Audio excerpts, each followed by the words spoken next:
JEE Main 2024 6 All India ranks under 100. Admissions open. Kakinada and Visakhapatnam. Aditya Junior Colleges. Narasaraopet నియోజకవర్గ ప్రజలకు అట్లనే YSR Congress party నాయకులకు కార్యకర్తలకు అభిమానులకు పాత్రికేయులందరికీ ముందుగా నా నమస్సుమాంజలి తెలియజేస్తూ మొన్న జరిగిన 2024 సార్వత్రిక ఎన్నికలు జరిగిన తర్వాత మొట్టమొదటిసారి ఈరోజు ప్రజల ముందుకు రావటం జరిగింది. ముఖ్యంగా కొన్ని కేసులు హైకోర్టు నిబంధనలు ఉండటం వలన ఆలస్యంగా ముందుకు రావటం జరిగింది. ముందుగా నర్సరావుపేట నియోజకవర్గ ఓటర్లందరికీ నా కృతజ్ఞతలు తెలియజేస్తూ గతంలో 2 సార్లు నన్ను శాసనసభ్యునిగా మీరు అవకాశం ఇవ్వడం జరిగింది. 3వసారి కూడా అవకాశం ఇస్తారని భావించాం. అయితే కొన్ని ప్రత్యేక పరిస్థితుల వలన ఈసారి అవకాశం దక్కలేదు. అయినా సరే ప్రజలందరికీ ముఖ్యంగా వైఎస్ఆర్ కాంగ్రెస్ పార్టీలో కష్టపడి పనిచేసిన వైఎస్ఆర్ కాంగ్రెస్ పార్టీ కార్యకర్తలకు, పార్టీ కోసం నా కోసం కష్టపడి పనిచేసిన ప్రతి ఒక్క కార్యకర్తకు కూడా నా హృదయపూర్వక ధన్యవాదాలు తెలుపుకుంటూ ఉన్నాను.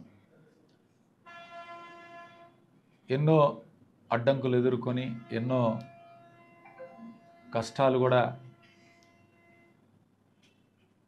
ఎదుర్కొని మీరు నిలబడి ఎన్నికల్లో పోటీ చేసినందుకు, ఎన్నికల్లో కష్టపడి నా విజయం కోసం కృషి చేసినందుకు మీ అందరికీ కూడా ధన్యవాదాలు తెలుపుకుంటున్నాను. అట్లానే ఎన్నికల అనంతరం ఎన్నికల్లో రిజల్ట్ చూసిన తర్వాత వైఎస్ఆర్ కాంగ్రెస్ పార్టీ కార్యకర్తలు, అభిమానులు నిరుత్సాహం ఈరోజు చాలా బాధగా ఉంది. ఎందుకంటే జగన్మోహన్ రెడ్డి గారు ఎన్నో కొత్త పథకాల ద్వారా దాదాపు 70%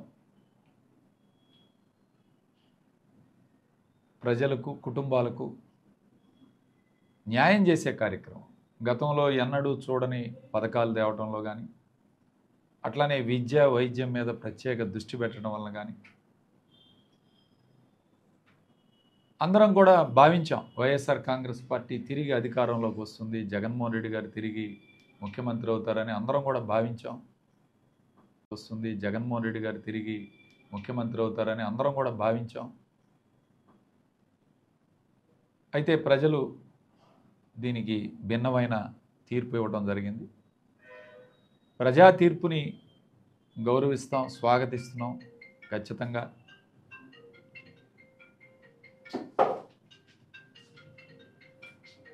మరి ఈరోజు గెలిచిన కూటమి ఎమ్మెల్యేలకి, ఎంపీలకు, అట్లానే చంద్రబాబు నాయుడు గారికి,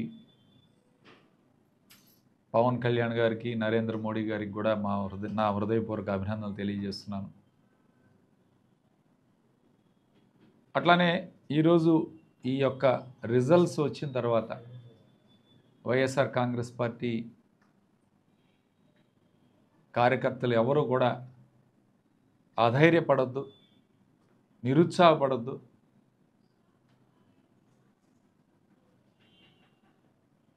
ఎన్నికల్లో గెలుపు ఓటములు అనేది సహజంగా జరుగుతూ ఉంటాయి. వీటన్నిటినీ కూడా మనం అర్థం చేసుకొని మీకు అండగా ఉంటాం, ఎల్లప్పుడూ అందుబాటులో ఉంటాను, ఇక్కడే ఉంటాను. ఏ సమస్య వచ్చినా మీకు అందుబాటులో ఉంటాను, ఏ కష్టం వచ్చినా ఇక్కడే ఉంటాం. కాబట్టి మీరు రావచ్చు, ఎవరు కూడా అధైర్యపడద్దు. అట్లానే అందరూ కూడా సమన్వయం పాటించాలి. ఈరోజు ఎన్నికల తర్వాత జరుగుతున్న ఈ యొక్క దాడులు కానీ, ఈ యొక్క ప్రభుత్వ ఆస్తులు ధ్వంసం కానీ వీటన్నిటి మీద కూడా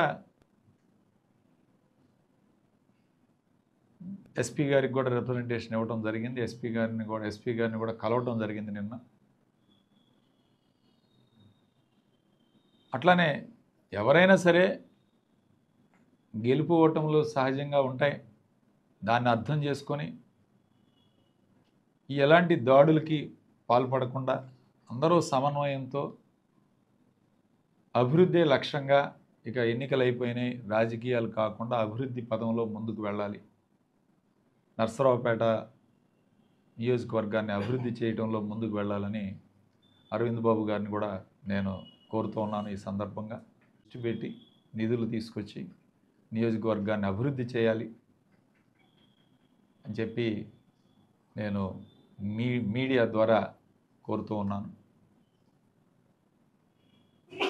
అట్లానే వైఎస్ఆర్ కాంగ్రెస్ పార్టీ కార్యకర్తలు కూడా ఎంతో సమన్వయంతో అందరం కూడా ఈ యొక్క పరిస్థితుల్లో ఎవరు కూడా తొందరపడకుండా, ఎటువంటి హింసాత్మక సంఘటనలకి తావివ్వకుండా అందరూ కూడా సమన్వయంతో ఉండాలి అని కోరుతున్నాను.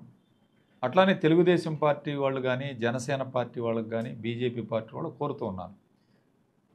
ఈరోజు మీకు ప్రజలు బాధ్యత ఇచ్చారు.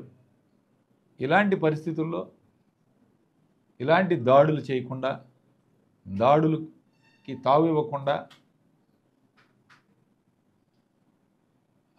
మీ వాళ్ళని కూడా కట్టడి చేసుకొని ఇలాంటి సంఘటనలకి తావివ్వకుండా అందరూ కూడా సమన్వయంతో ఉండాలని చెప్పి, నియోజకవర్గంలో ఒక ప్రశాంత వాతావరణం తీసుకురావాలని చెప్పి నేను కోరుతూ ఉన్నాను. ఇక్కడ ఎస్పీ గారికి కూడా నేను చెప్పాను, ప్రత్యేకమైన పీస్ కమిటీలు ఏదైనా ఏర్పాటు చేయించి గ్రామ స్థాయి లెవెల్లో ఈ కమిటీల ద్వారా గ్రామాల్లో ఎటువంటి హింసాత్మక సంఘటనలు జరగకుండా అందరం కూడా పనిచేయాలి, కృషి చేయాలని చెప్పి నర్సరావుపేటలో అందరికీ కూడా, అన్ని పార్టీల వారికి కూడా నేను మీ ద్వారా విజ్ఞప్తి చేస్తున్నాను.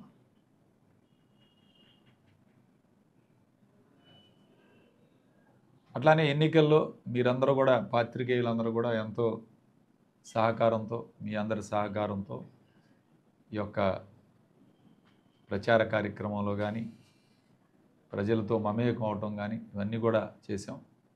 సో కాబట్టి అందరికీ కూడా ప్రత్యేకమైన కృతజ్ఞతలు. అట్లానే అధికారులు కూడా, వాళ్ళందరూ కూడా ఎంతో కష్టపడి గత 4వ తారీఖు నుంచి ఇప్పటి వరకు కూడా వాళ్ళందరూ కూడా ఎంతో కష్టంతో నర్సరావుపేటలో ఒక మంచి ప్రశాంత వాతావరణం ఉండాలని చెప్పి కోరుకుంటున్నారు. వాళ్ళందరికీ కూడా ప్రత్యేకమైన ధన్యవాదాలు. నాతో పాటు గతంలో పనిచేసిన అధికారులకు కూడా ప్రత్యేకంగా నా హృదయపూర్వక ధన్యవాదాలు తెలుపుకుంటూ ఉన్నాను. అట్లానే నర్సరావుపేటలో అభివృద్ధికి మా యొక్క సహకారం ఉంటుంది. అభివృద్ధి పదంలో ముందుకు వెళ్ళాలని కోరుకుంటున్నాం.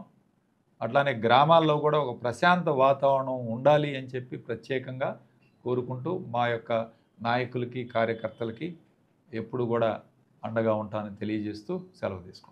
మరిన్ని వీడియోస్ కోసం ఛానల్ ని సబ్స్క్రైబ్ చేయండి. లేటెస్ట్ అప్డేట్స్ కోసం వాట్సాప్ ఛానల్ ని ఫాలో చేయండి. అండ్ లింక్ డిస్క్రిప్షన్ లో ఉంది.